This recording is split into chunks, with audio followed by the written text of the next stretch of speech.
Welcome, everybody, to another Live Time with Alec. We are doing a leadership series today. Happy Tuesday. I hope you're having a great day. Today, we're going to be talking about the old, tried and true mortgage strategy of taking a top producing loan officer and making him a manager. Actually, this happens in a ton of industries, and you know it. We tend to produce and promote our top people into leadership. Is that the right strategy? What is? Let's unpack it today on You Don't Have to Have All the Answers. Woo!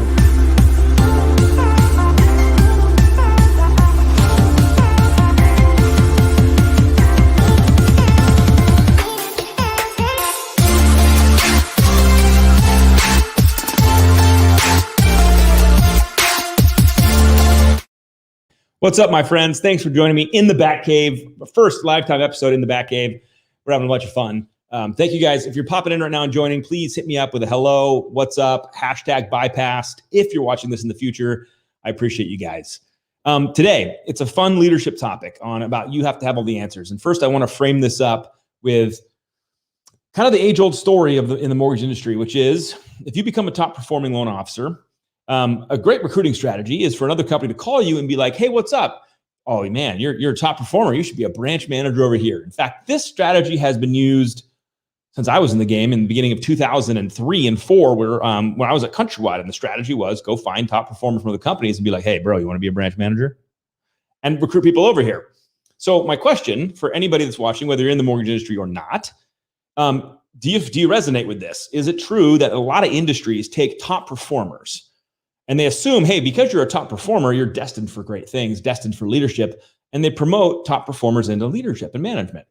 And we all know this ends up being potentially terrible because, if we're honest, the same skill set that makes you a top performer in your trade as a sales professional, let's just stay in that lane, as a sales professional, doesn't necessarily translate into all the skills you need as a leader.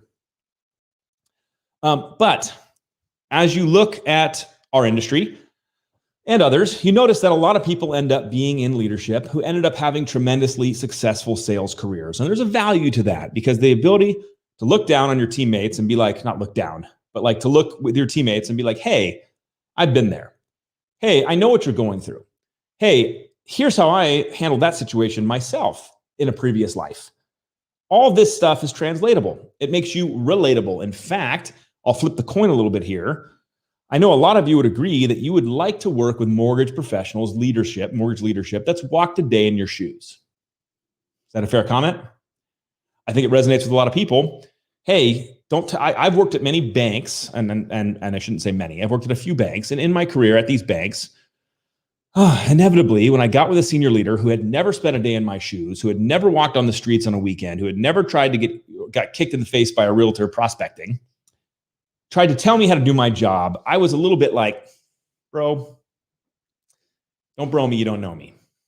And this is true in a lot of our industries, isn't it?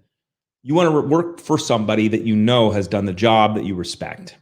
So there's really two sides to this coin here. Side number one is we want to work for people that we know have done what we've done or what we want to do. We want to aspire to somebody else's status. At the same time, we recognize that the skills that maybe made them a great performer doesn't necessarily translate into making them a great leader.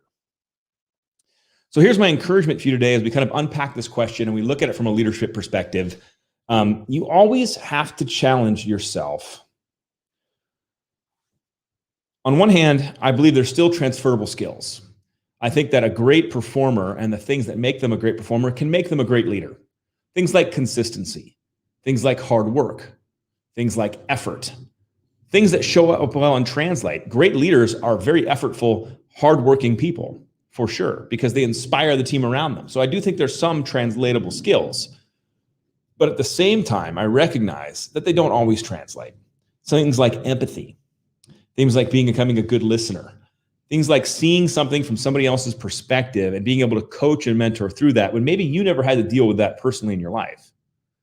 Those are the things where the disconnect really happens, especially when top performers become leaders and then they expect other people to act like they acted. This to me was one of my greatest hurdles exploring my beginnings of leadership career, was just that fact of not everybody operates or even wants to operate the way that I put value to. Well, that's a pretty big wake up moment for a lot of us out there who are realizing What I want is not what you want, and vice versa. So I want to talk about the elephant in the room, though, as we kind of unpack this session today, which is you don't have to have all the answers. You see, top performers, and maybe this is my lane specifically, so I'm a little too like down my lane, and there's other people that don't resonate with this. By the way, if you can hear sniffling and snarfling, my bulldog has run into my room, and I would grab him and put him on here right now. But Tank, come here, buddy. But I don't think he cares much about me right now. So, oh wait, hold on. You're about to get a sneak preview if he doesn't kick my wire. Oh gosh. This is Tank. Tank, say hello. And this is what you get on LiveTime when you leave your door open. Hi, Tank.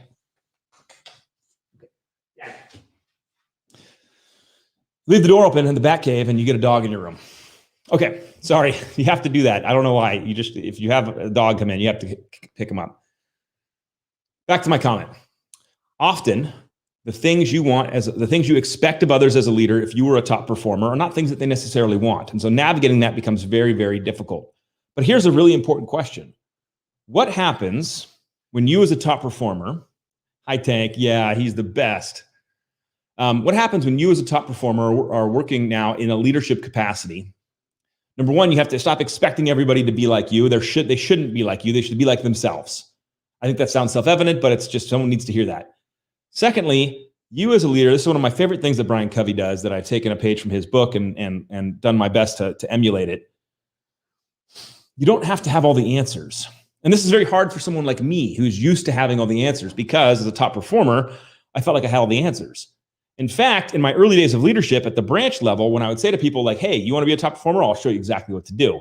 Because I feel like I had the playbook down. I feel like I had achieved it and I could translate it and I could help you get there. But what happens when the industry changes? We're in that change right now. In fact, through 2020, we went through a dramatic, radical change. And now we're in a whole new world where the skill set, I would argue, the skill set that made top performers successful is evolving into a whole new thing. And yet, if you look back, we've promoted those same people, myself included, into positions of authority and leadership with a skill set that I had mastered that may no longer be relevant. It's a fascinating thing. Going back to my conversation with Brian Covey and listening to how he leans into this, I resonated immediately into it as a truth. You see, being a leader doesn't mean you have all the answers. Being a leader doesn't mean that you've done everything everyone else has done and they should just listen to you, because sometimes they're on a different path and listening to you doesn't matter. Brooke, that's a tremendous comment right there. And I think it's the humility of a leader to recognize that they don't need to have all the answers. You see, this is a personal issue for me. If someone comes to me, I want to have the solution. I want to have the answer. And for a long time, if you came to me, I would take your problem as my problem and I would go solve that issue for you, because it was my job to solve the problems and I need to have the answers. But if the landscape is changing, if the skill set that I developed as a top performing salesperson is not the same skill set that's needed today, how do you lead a sales force or an organization through that? And I think the answer is very simple, although I think it's hard to do. The answer is that you get to admit that maybe you don't have all the answers. You get to admit that maybe you're going to be on the same journey that the team's going to be on. And instead of looking to you to have the answers and the solution, maybe they're going to look to you as somebody who's on the journey with them, finding the answer and solution together. And yet, how many leaders do you know that don't do that? Anecdotally, I think we can all point to leaders we've had in our past that had a really hard time with that concept. In fact, if you came to them, they wanted to bring you solutions. You're like, stop giving me solutions that you maybe don't even know yourself. Let's go on the journey together. And so one of the biggest takeaways I have for this conversation today, for any of you leaders or aspiring leaders out there, is just simply to recognize that sometimes being a leader means going first.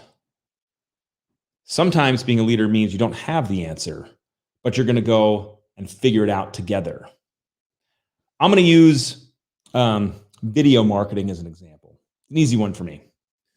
I had an epiphany in the early 2019 or late 2019, pre-COVID. And my epiphany was that video and social media were going to play a tremendous role in the future success of an originator's career. I saw it. I believed it. I never lived that originating. I never did that. It wasn't even a thing. I had a brick Nokia phone. There was no space to play like this. And yet I knew it was so powerful and so important and so core to the future of a loan officer's success that I was preaching all about it. I was that guy behind the desk being like, go do this, go. I realized though that that's not maybe what's needed. Maybe what's needed is, instead of just telling everybody, get on video, get on social, do these things, maybe I should go try to figure that out myself. And I made a ton of mistakes along the way. And when I say mistakes, I mean things that didn't turn into immediate fruit. Okay, you could qualify that as a mistake, but really it's just effort that's learning, that's working towards the end goal. And so I did experiments like 100 videos in 100 days. I started a podcast that we're now on season 2 of. I did a lot of different things, trying different things out. And what I learned along the way is that I was right. Social media and video and digital are going to play a huge role in the future success of the originator, but I didn't have to have all the answers there. If someone would come to me and say, well, do I need to do a podcast? I'd say, I don't know.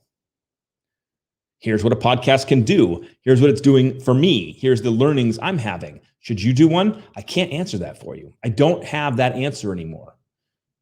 It's not as simple as, hey, Alec, how do I get loans? Let me tell you exactly what to do. In fact, you want to hear how to get loans back pre-social?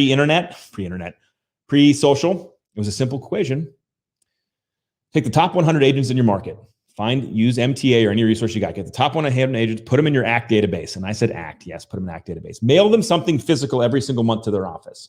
On Thursdays at Broker Preview, or whenever Broker Preview is in your city, go out and meet 4 to 8 of those top producing agents. On Friday at another Broker Preview in the same city or the neighboring city, go out and meet another 4 to 8 agents. On Saturday, meet 4 to 6 agents. On Sunday at open houses, meet 4 to 6 agents.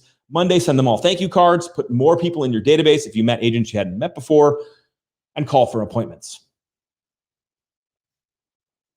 Rinse and repeat for 6 months and you win, period. I've trained tons of loan officers on this. I've watched it repeatedly happen over and over again. When I was a branch manager, God, that sounds like in the glory days, uphill both ways. That was the playbook, my friends. And I could spit it like this. And then all of a sudden we look fast forward to 2020 and COVID hit. You think no one had the answers anymore. And I watched leaders across this industry and others, many industries, step into that new territory and say, I don't know what the hell I'm doing, but I'm going to figure it out. My favorite quote from Bill Gaylord of all time about his Instagram strategy: I don't know what I'm doing, but I'm doing it. It's the best quote I've ever heard in my life. Nothing's more true. And I watch leaders freeze. Maybe that's fair. I watch some people across the industry just disappear. I watch people get afraid a little bit, maybe even insecure, that the skill set they have had maybe isn't the same that they need now. And I watch leaders put the onus on others to do things versus themselves, and all the things you guys saw too through the whole process. And this isn't a message of, self-appreciation. I didn't do anything for the longest time. People right now are like, Alec, I see you on the internet everywhere. I'm like, it was not like that. I was not everywhere. Even today, I was joking with a buddy yesterday who said, Scott, all you do is film videos. And I laughed and I was like, is that what you think? Because all he's saying is, Alec, I see you everywhere. I used to get the same comment from realtors that I was prospecting. And you know what the truth was? They would say, Alec, I see you everywhere, because I'd see them at Broker Preview and I'd see them at Open House and I'd see them at the networking event for the Association of Realtors. I wasn't everywhere. I was everywhere they were. It's just a fact. On Saturdays, I'd be going out. Maybe there was only 2 open houses of agents I wanted to see. And so I'd put on my little suit and tie or my little outfit and I'd run out there to those agents' houses and I'd run in there and go, hey, I'm working this Saturday. I maybe worked for 20 minutes when I went in there to meet them. And the rest of the Saturday was mine. But in their mind, I worked the whole day. Why? Because I showed up. So when it's fun for me to see a loan officer tell me, hey, Alec, you must do videos all day long. I go, I just do 2 a week. And they go, what do you mean? I go, I do 2 a week. I do two videos a week now. One is right now, hanging out with you guys on this LiveTime experiment, right? Leadership and loan officer centric coaching and just self-expression. Two is the Model Lending Podcast, which comes out Thursdays live. Those are my 2. From there, we take content from these things, snip it and put it out and post different pieces of it, whether it's quotes, whether it's snips, whether it's graphics. I do 2 videos a week. But what I want everyone to understand, going back to the core of what this conversation is today, is that if you want to be a leader, there's 2 things you need to do. Number 1, start from the premise of you're never going to have all the answers. Just go there. I don't care how successful you get, have that ability to look around and go, I don't know what I don't know. And number 2 is just go. Go. Go try things, do things. If you didn't listen to my Maslow's hierarchy of loans that I launched a few weeks ago, check it out on my YouTube channel, text me, DM me for a link, I'll send it over to you. Your job as a leader is to give people space to be great. Sometimes that involves direct coaching of like, go do this on Thursday. Sometimes it just involves being in the fight with them. One of the greatest single acts of leadership I can see today was a video night hosted by Brenda Hammerly, one of our leaders, with her team. I'll remember this fondly. It was pre-COVID, so we can get out of the office, and we hosted a video night in which all of the loan officers were invited in to film a series of videos to store in like a Dropbox style place to be deployed over time across their social channels. The greatest thing I saw during that day was after we strategized and came up with what videos everyone was going to do, and we wrote them all on the whiteboard, and everyone had ideas and content strategies, was that this manager locked herself in her office and started filming her own videos. She didn't walk around the office being like, hey, film video. Hey, camera, good job. Hey, that was my job, effectively. She, after everyone deployed, she got in the office, turned her own camera on, and did her own work. You see, you don't need to have all the answers. You just need to be in the fight with your team. Figuring it out together. Being a student of the game. When did leaders turn into these answer machines that are supposed to be omniscient and know everything and have the solution for everything? And the world's changing, and nothing expresses this more than the COVID 2020 that we just went through. So if you're an aspiring sales manager today and you have that excuse of no one's going to work for me because I don't know enough yet, I don't have enough experience, throw that in the trash. That's the same excuse a brand new loan officer might have, which is I could never get referral business because I don't have the experience. Well, somehow I got my first loan with no experience. So every single person in this industry had no experience at one time and figured it out. Same thing with leadership. If you're an aspiring leader, don't wait. Don't wait. Just start leading. Just start fighting from the front with everybody else. You'll have a blast, and it'll remove so much stress, because when someone walks in and they go, hey, I even still get challenged on things. They go, hey, what's this guideline? And I'm like, crap. I was a master guideline manager. Like, I knew everything. How do I do this? This is the process. Do this, flip over there, do that. Go to that loan program, go to that investor. I had it all. Now today, sometimes I'm like, oof, you got me. I don't know. But let's go figure it out together. Not just, hey, call this person, but push them off. But no, let's go figure this out together so that I can be better the next time. Just like you. That's my encouragement for you guys today. Have some fun in your leadership journey.